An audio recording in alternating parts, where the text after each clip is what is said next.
Happy TGIF. Thank goodness it's Friday. It is day number 3 for the EHL Frozen Finals. I'm Kyle McKenna, the EHL beat writer, alongside Jersey boy Chris Russo. A lot of action to go over, a lot of detail to go over.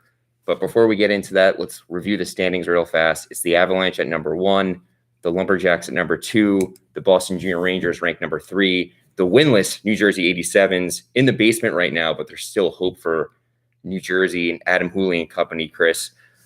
Chris, you can kind of give us a brief rundown of the potential situations, and then we'll dive into the 2 matchups for today. A bit of an earlier start, too. Yeah. First off, I like that you did that. You're almost like Dennis Miller when he does, "I am out of here." So anyway, only the parents will get that reference. Anyway, the standings here. So most important thing, Avalanche, 6 points. Lumberjacks, 3 points. Boston Junior Rangers, 3 points. 87s, no points. Games today, 87s will play the Lumberjacks. That'll be the first game. That'll be at 12 o'clock. And then at 3 o'clock, or, well, depending on when that first game finishes, it will be the Junior Rangers and New Hampshire at 3 o'clock. So if you are a Lumberjack, well, if you're an Avalanche fan, first off, Avalanche are in the best position, obviously, of the 4 teams. The Avalanche need a Lumberjacks loss, tie, or regulation win. Or an overtime win. Anything but a regulation win for the Lumberjacks puts the Avalanche in the championship game on Sunday.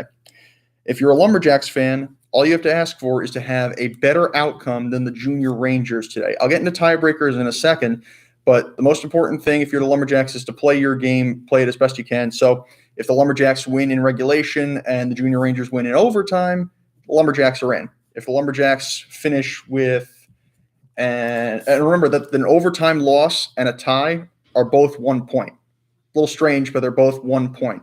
So pretty much if you get 3 points, Boston gets 2. If you get 2 points, Boston gets 1. You're in. Same thing for the Junior Rangers. If you have a better outcome today than Vermont and the Lumberjacks, and you finish with more points, you're in. That's what happens. And lastly, if you're an 87s fan, a little more complicated, but it is possible. So the 87s, first off, need a regulation win.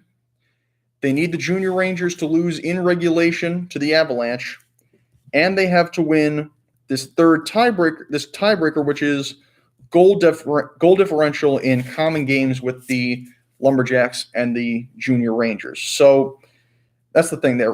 Just remember here, first off, I've actually made a mistake last night. It turns out it's goal differential, not in the entire tournament, but just in the games against the teams with whom you're tied. So at the moment, you could actually finish with two 3-way ties. It's impossible to have both, but it's possible to have a 3-way tie between the Avalanche, the Lumberjacks, and the Junior Rangers. And then you calculate the goal differential between those teams and, when they play each other. So because the Avalanche, had a huge victory over the Lumberjacks last night, they have at the moment, and obviously things would change after the Avalanche and the Junior Rangers play today, they have at the moment a +6 goal differential in games against the Lumberjacks and Junior Rangers in this tournament. Lumberjacks, by virtue of a 6-goal loss to the Avalanche, but a 2-goal win over the Junior Rangers, are at -4. And the Junior Rangers have not played New Hampshire yet. Since they played the Lumberjacks, they're at a -2. And then you can have one other tiebreaker. It's if the 87s, the Lumberjacks, and the Junior Rangers all end up with 1 regulation win and 3 points. 87s at the moment lost to the Junior Rangers by 2. That's where the empty netters can come back to haunt you. The 5-3, that 5th goal, the empty netter for the Lumberjacks against the Junior Rangers, and the 5th goal, the empty netter for the Junior Rangers against the 87s. So 87s are a -2 at the moment. Lumberjacks have not played the 87s yet, but by virtue of a win over the Junior Rangers, they are a +2. And because the Junior Rangers beat the Lumberjacks by 2 and beat the 87s by 2 and lost to the Lumberjacks by 2, they are at 0. So if you're the 87s today, pretty much you need a regulation win, a Boston regulation loss, and you need to win by at least 2 goals. If you beat Vermont by 2 goals, that goes into the next round of the tiebreaker. If you win by 3 or more, and the Junior Rangers lose in regulation, then the 87s are in. So that's probably the best, most concise way I can do it. And I apologize if I've confused you. There's a lot of hard work here from Chris Russo, a good Jersey boy. I think the coaching staff, for the most part, from all four teams is going in there, whether you're the Avalanche, who's 2-0, or you're the 87s, who's fighting for their lives, the Junior Rangers, the Lumberjacks. You guys are kind of on the grid here, on the border. It's when you're in. Yeah. That's the attitude you need to have, and the rest will play itself out. Let's dive into New Jersey and Vermont. Such an interesting situation here because Vermont comes in, makes noise. They take down the Junior Rangers game 1. Game 2, they get rocked by New Hampshire. Now it's the 87s also fighting for their lives, 0-2. Interesting situation between the pipes. I'm hoping to get a report on who's in net for New Jersey. We talked about it yesterday. I thought that was a big key factor, was the goaltending for New Jersey. And then, as I said on day 1, Chris, and I'll cut it short here, the lights are on. Yeah. So the stars need to shine. And today, Kei Yasuda needs to get on the score sheet if New Jersey wants to win. Yeah, Kei Yasuda, the leading scorer on the year in the entire league. Dante Taramani was the MVP of the year, and he's at least contributed a goal. He contributed a goal late yesterday that cut the lead to 1, and then Boston put it away. But no, Kei Yasuda has not scored in the 2 games in this tournament, and he struggled a little bit down the stretch, and that's perhaps the reason why he was not the MVP this year, even though he was a fine candidate for it. And, it's just going to be about his playmaking ability, and it's going to be big because some of the other guys in his line, Nick Swain played really well yesterday. Nick Swain had a goal late that cut into the deficit. And, the 80s. It was a beautiful shot by Swain, too. Yeah. The way he took the middle of the ice and just let it rip, high blocker. He's a fine skater, especially in the offensive zone, and he's a good shooter. But, you mentioned also the active defense. I thought Jacob Cresco was the best player on the ice for the 87s yesterday. And, that's a guy who, the guy's a warrior, absolutely, for all the stuff. He's so dynamic, too. He's got, good hands. He's quick on his feet. I think he's always one step ahead of everyone else out on the ice. Yeah, he's an outstanding skater. He is a phenomenal skater, and just from seeing what I see, just looking down from my ivory tower over at him, and he is as tough a guy as anyone on that team, and frankly as anyone in this tournament. And he played like a warrior yesterday. That is the way you can say it. Obviously, you can say that a lot. Do you think honestly, New Jersey, do they need to kind of toughen up a bit on defense? All 6 guys today. It's go time. Today, it doesn't matter if you never blocked a shot before this season, you're 0-2. You need to win. You're blocking shots today, boys. Same thing for Vermont. You guys need to win.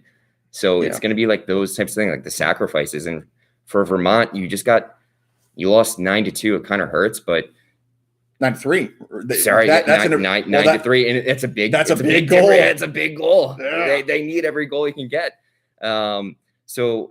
It's such an interesting story, and I have it easy. We have it easy. I can just sit back and watch. But for these kids, it's go time, and it's win or go home.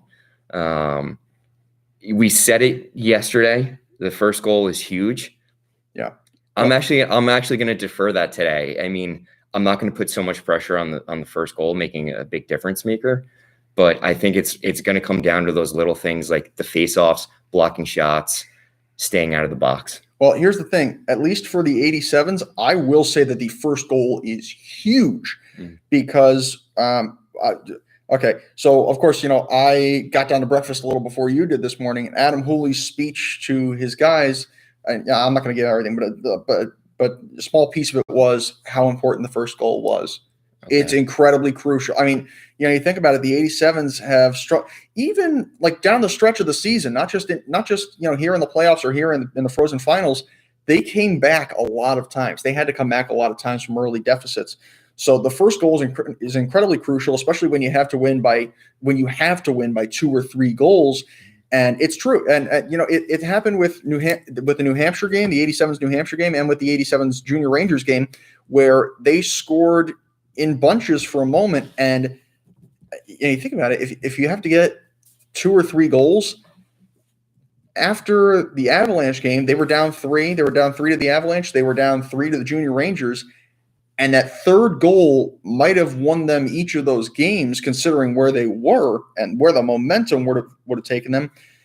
But they gave up the 4th goal both times. And obviously, the fourth goal, especially yesterday, it was not a great goal allowed by Jeremy Connor, even though he played quite well in relief of John Kopak.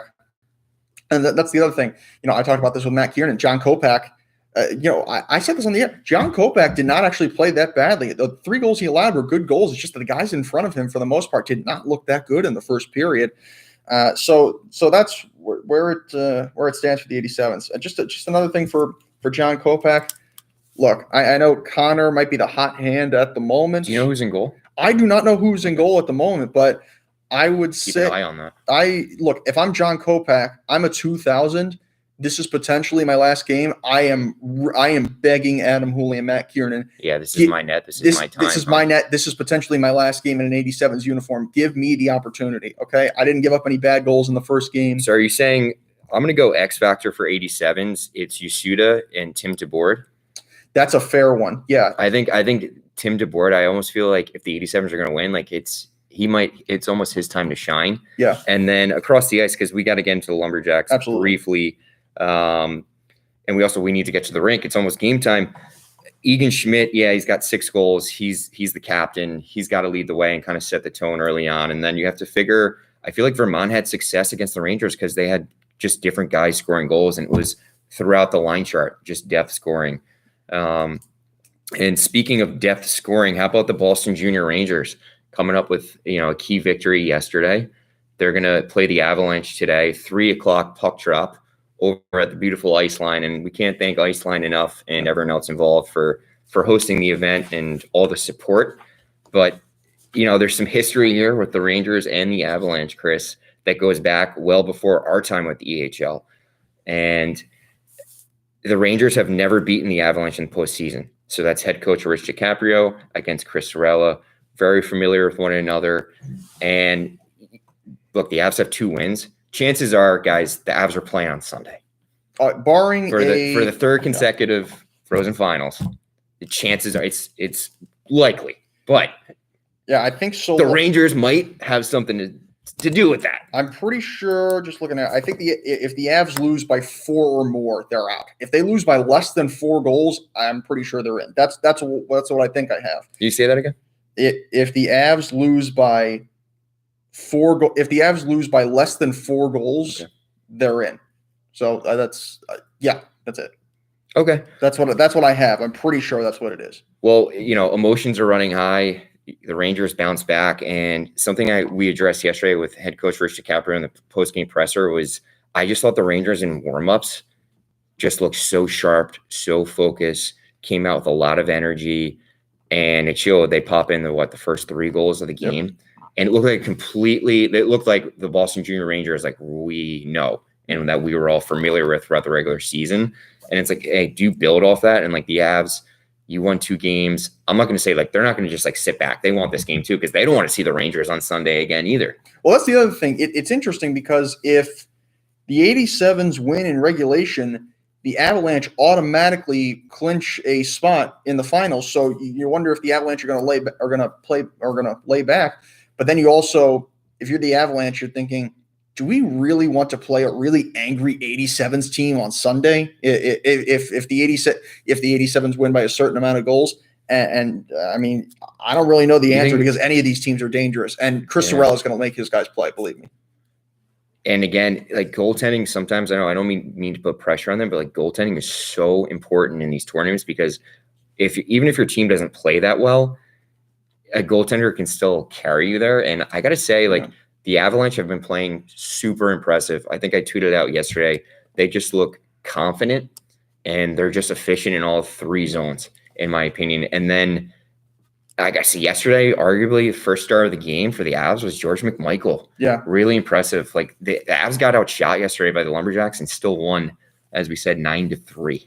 Yeah. So, I mean, George Mcmichael played his behind off, and he only played 2 periods. That's the insane thing. Oh, yeah. He played 2.5.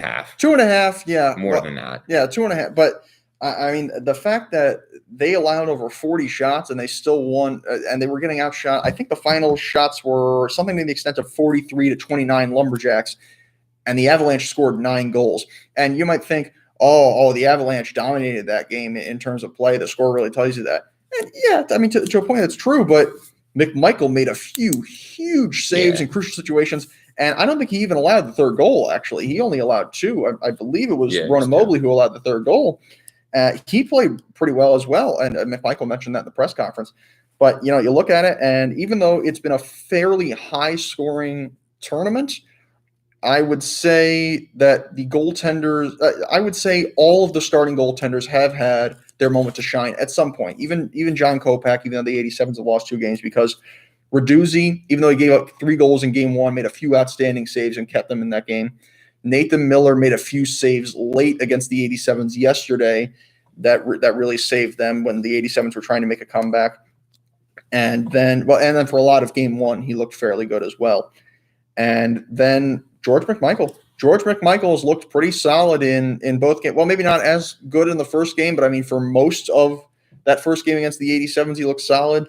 And then in this game, and it's good to see McMichael in the press conference yesterday too. Like, I feel like he spoke on behalf of the team in addition to Sorello that, there was no doubt in any one of the guys when they bust down here. Yep. And they were the at-large. And now the at-large team has the best chance at going to the finals. Pretty cool in my opinion. It's March Madness. Across the ice, Nathan Miller had a nice little rebound. And I say rebound just because the Rangers lost game 1. It's not like he played bad or anything. Yeah. But, they're not used to losing. And they come out and they respond well. And I think you were pointing out yesterday about Nathan Young. He had himself another heck of a game. Yeah. Nathan Young, I thought, was the best player on the ice in the first game for the Junior Rangers. And again, he looked good in the second game. That team looked a little frustrated for a moment when the 87s were starting to come back, but they really kept their composure in the third period.